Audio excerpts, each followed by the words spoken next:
Welcome everyone to a new episode of On the Rise. My name is Vishal Yathish. On the Rise features top-tier founders and innovators to talk about their journeys and motivations to help inspire the next generation of leaders. Today we're joined by Christopher Chou. Christopher is a member of UC Berkeley's Management, Entrepreneurship, and Technology program, which allows students to attain dual degrees in both engineering and business. The M.E.T program has roughly a 1 to 2% acceptance rate. He's won numerous hackathons and competitions at the intersection of technology and business, and has published research papers on the use of machine learning and AI to help solve problems such as climate change. Hi, Christopher. Thanks again for joining us today. Thanks for having me. Let's dive right in. Would you mind sharing more about your background and a few of the machine learning research projects that you've done? Yeah, sure. So I'm Chris. I'm studying electrical engineering and computer science, as well as business through UC Berkeley's M.E.T program. And some of the extracurricular activities that I'm really interested in and am actively participating in include machine learning research, as well as participating at hackathons. And touching upon kind of the machine learning research projects that I'm currently working on, there's kind of two of them. First is in natural language processing, where we're working on product manager kind of survey responses. So my professor works with around 350 product managers, and they all have kind of different responses about how to improve customer empathy, how to improve kind of experimentation, how to improve abstract conceptualization. So there's different things that product managers want to be able to work on. And a lot of it comes in text form. So they say oh, I want to improve customer empathy by doing focus group research or interviews, things like that. And we have to be able to kind of mine, or not only mine all that text, but also kind of process the text and kind of create actionable insights from the data. But as you can think about it, text can mean a lot of different things. So being able to kind of extract insights from that text is kind of difficult. So that's what we're working on right now. And yeah, it's been quite a ride. We first used some unsupervised learning approaches. It's been kind of difficult. We would cluster it, but then right now we're kind of moving more towards supervised learning. So yeah, it's pretty dynamic kind of work, because I have to be able to kind of first process the data, and then find some outputs, and then see if the output's correct, and then kind of test and iterate. And yeah, it's pretty interesting. Beyond kind of natural language processing, I'm also working on computer vision, and this computer vision project is focused on optimizing autonomous vehicles in unstructured stochastic intersections. I know those were just a bunch of big words, but first I'll try to paint out the problem and kind of what we're using as kind of our solution. So the problem right now is a lot of autopilots, such as Teslas, require seeing signals or seeing stop signs, things like that. But a lot of places, such as rural China, doesn't have these stop signs, or they don't have these signals anymore. And basically, a lot of these intersections, they require the cars to kind of just the human to kind of know how to drive, right? But then right now, our autonomous vehicles are not really good in those areas. So we have to develop the autonomous vehicle to be able to kind of sense the environment by itself and kind of plan an optimal trajectory on top of that. So and yeah, and things. Exactly. So yeah, that one's also pretty interesting. It involves a lot of different fields in terms of computer vision to be able to kind of detect cars, as well as robotics in terms of controlling the car. But yeah, I work mostly with computer vision. But yeah, those were kind of the two main fields I was working in. Cool. It's really interesting.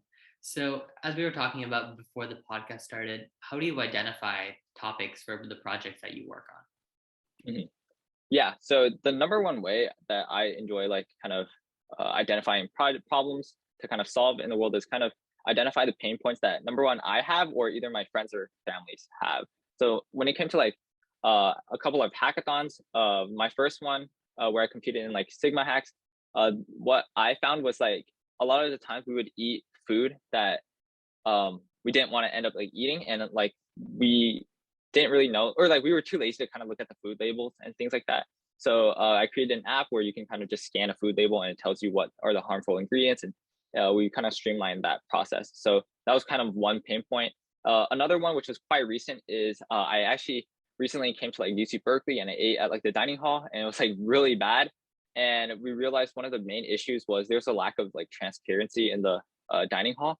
And basically what would happen is I would look at the menu online and then I would go in person and it would be two different things. Either that or it'd be like raw and like uncooked. Uh, and it was just not a pleasant experience. So basically, at CalHacks, which was like around 2 months ago, my team and I created this like Yelp for the dining hall type of thing, where users on there would be able to kind of like real time be able to put comments, put posts, put images of like the food and things like that. You would be able to kind of see like the waiting times, things like that. And we're trying to just improve and streamline the entire like dining hall experience as a whole. So when it comes to like identifying problems, I would definitely kind of introspectively look at like yourself, look at your life, like what are the problems and how can you like optimize your life to become like better.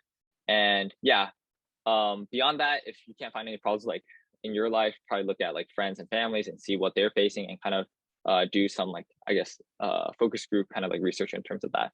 And yeah. Did you start with machine learning and work your way downwards, or did you build your way up?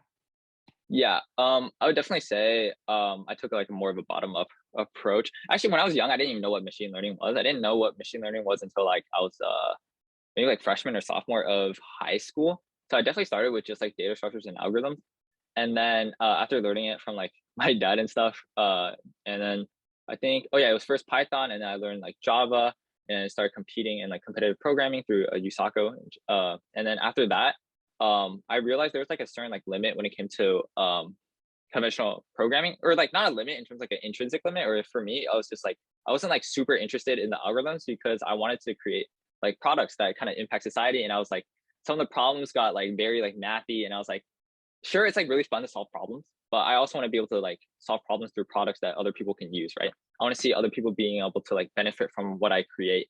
And it was from that moment, it was just around like sophomore year, that I started competing in hackathons. So I feel like it was really important to first create kind of like the programming base through kind of learning data structures and algorithms. And through that base, I was able to kind of expand and learn other technologies much more quickly. And in terms of like what I learned in terms of technologies, I first learned like Flask, which is kind of like a backend for using Python. And after learning that, I learned some like website things such as HTML, CSS, JavaScript.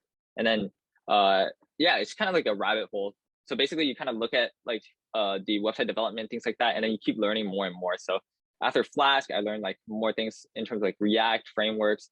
I learned Node, learned like database stuff. And then that was more like front end things, and a front end and like website and like full stack, things like that. And then there's another side, which is more like the data science side.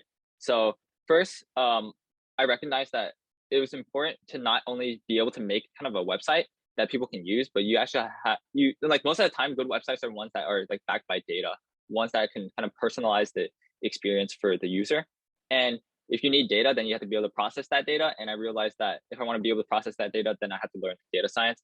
So yeah, then I went to like more of the data science field, things like that. So yeah, in terms of like programming, I would definitely identify like the area that like you're broadly interested in, but then first definitely build up on the basics first, because if you can't build up on the basics, then when you look at difficult concepts, you're not going to really understand it. So I think the number one thing is when learning a difficult concept is what happens is you read a difficult concept, but then the difficult concept is based on other difficult concepts. And then those are based on more difficult concepts. So it's like, in a sense, it's really hard to learn a difficult concept until you learn like the basics. So yeah, in terms of a roadmap, I would definitely say start with the basics. Yeah. Mm-hmm. And what resources did you use to further your understanding of machine learning and programming in general? And what would be your advice for students looking to dive deeper into this topic? Yeah, when it comes to machine learning and data science, especially, I would say some good resources would definitely be Medium articles. Medium, or like towards data science, has like some really good articles in terms of like learning the concepts. And I would complement like all of the like theoretical things that Medium teaches you with more of the projects that come from things like Kaggle, which has like contests on like building the best like machine learning model on like to solve certain problems. I competed in, I think one of them was a Jane Street like market kind of prediction contest. I also competed in one which is like a cassava leaf, which is more computer vision kind of classification kind of question. So there's a lot of different things on Kaggle, which are really nice for like data science and machine learning. And then I would complement that, of course, with the Medium articles. And then when it comes to like debugging code, of course, Stack Overflow is like the best. When it comes to learning like the newest technologies, what are the problems being solved, I would look at Google Scholar and kind of look at the top conferences. So some conferences that I like to keep up with include CVPR, which stands for Computer Vision Pattern Recognition. That's like the #1 like CS conference, which is really good for data science. Another one is Triple AI, which is another like top conference. And the reason why reading like, or you don't have to really understand the research paper, but at least kind of read like the abstract and kind of understand what at least what problem is trying to solve.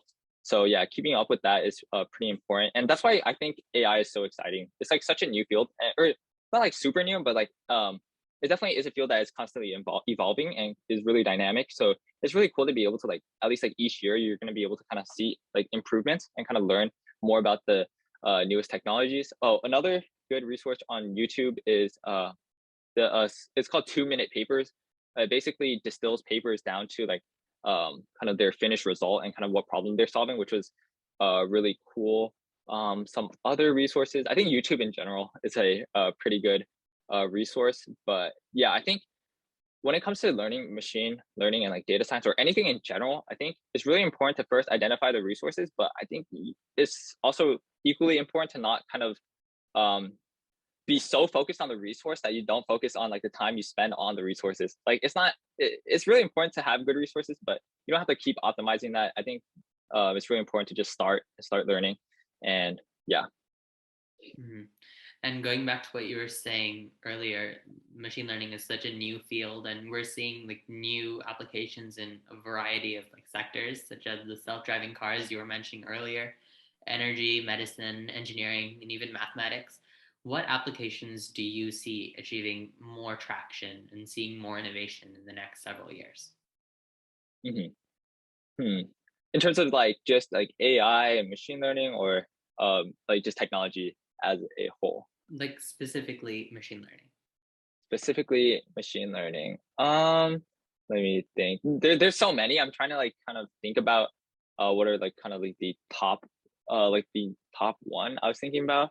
I'd say like one that is definitely huge would be I think the metaverse in general, kind of the metaverse and kind of the machine learning behind that, and being able to, oh, one that I saw was also pretty cool was Chick-fil-A is using machine learning to kind of detect how long fried chicken should be in like the oil, which is pretty cool. So right now, yeah, I just read about this. It was just interesting. It probably might not be like the #1 like most important thing, but I think it's just like interesting to kind of like talk about. You don't really hear this that often, but yeah, Chick-fil-A is right now they're using like a black box, and they kind of like each server needs to press like exactly when the fried chicken was there, and then they have to like I guess go check it out.